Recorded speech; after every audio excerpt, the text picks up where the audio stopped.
Pada Rabu 9 September 2020, dunia jurnalistik Indonesia kehilangan salah seorang tokoh besarnya, yaitu Yakob Utama.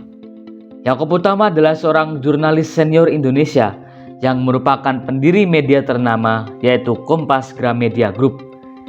Yakob Utama adalah seorang Katolik dengan nama awalnya Yakobus Utama. Ia lahir di Desa Jowahan, Jawa Tengah 27 September 1931. Ia merupakan putra dari pasangan suami istri Raimundus Yosef Sandio Brotosusiswo dan Margareta Kartona. Yakob bersekolah di Sekolah Rakyat atau SR dan dilanjutkan di SMP Pangudilur Mboro Kulon Progo, Yogyakarta.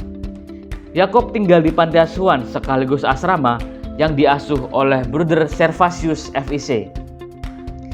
Saat itu Yakob bercita-cita menjadi seorang imam Katolik, maka ia mendaftarkan diri ke Seminari Menengah Santo Petrus Canisius setelah lulus SMP pada tahun 1945. Tetapi ketika Yakob Utama masuk seminari bersama 4 remaja lain, pendidikan di seminari sedang berada dalam masa diaspora. Mereka berpindah-pindah ke Ambarawa, Ganjuran, Muntilan, dan kembali lagi ke Yogyakarta. Akan tetapi, setelah lulus SMA Seminari Mertoyudan dan 3 bulan menapaki jalan panggilan sebagai frater, Yakob mengundurkan diri dari formasi calon imam. Sejumlah rekan sekelas di seminari masih lekat dalam ingatan Yakob, antara lain Monsinyur Ignatius Harsono almarhum, Uskup Bogor pada tahun 1975 sampai dengan tahun 1993. Abbas Emeritus Pertapaan Terapis Ravaseneng, Temanggung, Frans Haryawiata Okso, dan Monsinyur A.S. Jayaisvaya almarhum, Uskup Bandung pada tahun 1984 sampai dengan tahun 2006. Yakob juga merupakan kakak kelas Romo Y.B. Mangunwijaya PR almarhum dan juga Polikarpus Swantoro yang kemudian menjadi wakilnya di Kompas. Sejak tahun 1956, Yakob bekerja sebagai sekretaris redaksi Penabur yang diterbitkan para Fransiskan. Saat itu, pemimpin redaksi Penabur adalah Pastor Wahyo Sudipyo OFM.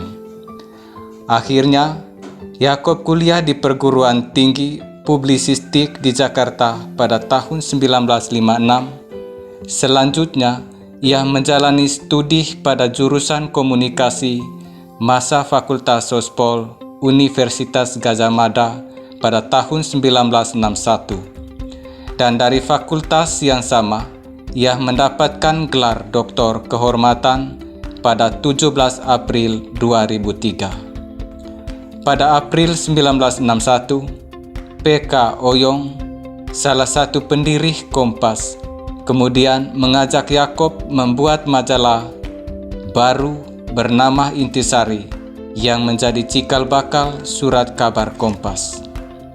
Selain mengelola Intisari, mereka berdua ikut aktif dalam pertemuan yang diselenggarakan Gerakan Partai Katolik, sehingga sering bertemu dengan I.J. Kasimo dan Frans Seda.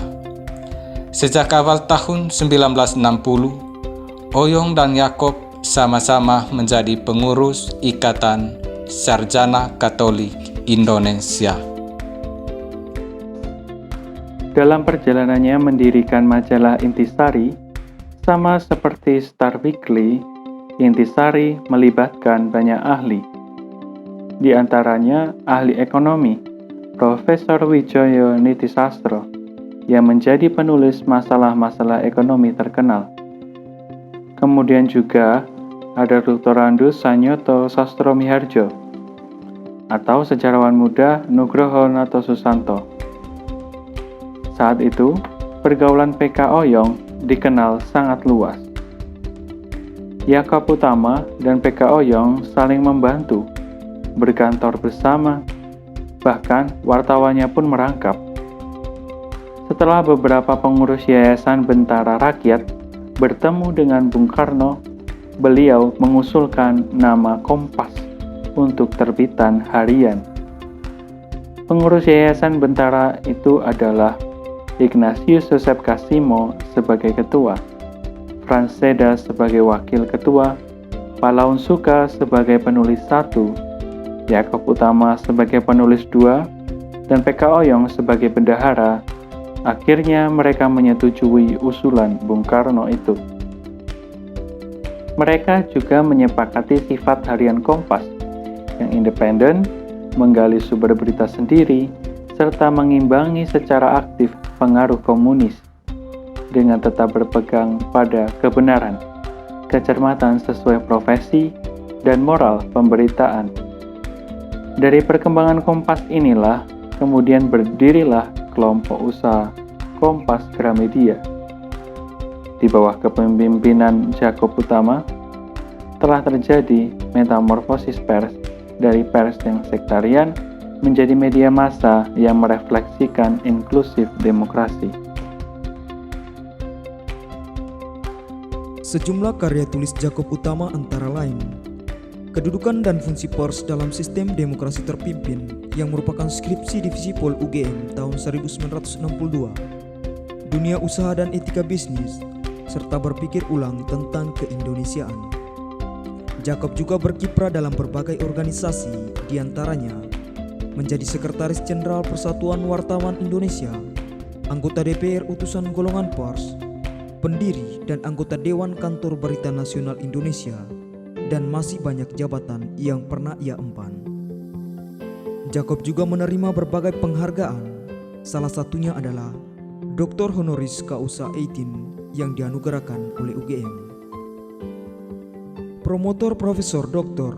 Mulijarto Djokrowinoto dalam penilaiannya menyatakan, jasa dan karya Jakob Utama dalam bidang jurnalisme pada hakikatnya merefleksikan jasa dan karyanya yang luar biasa dalam bidang kemasyarakatan dan kebudayaan.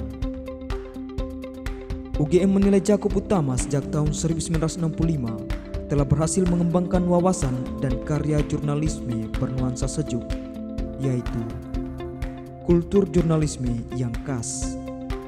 Kultur jurnalisme itu telah menjadi referensi bagi kehidupan jurnalisme di Indonesia. Jakob Utama dipanggil Tuhan pada tanggal 9 September tahun 2020. Jenazahnya dimakamkan di Taman Pahlawan Kalibata, Jakarta pada tanggal 10 September 2020.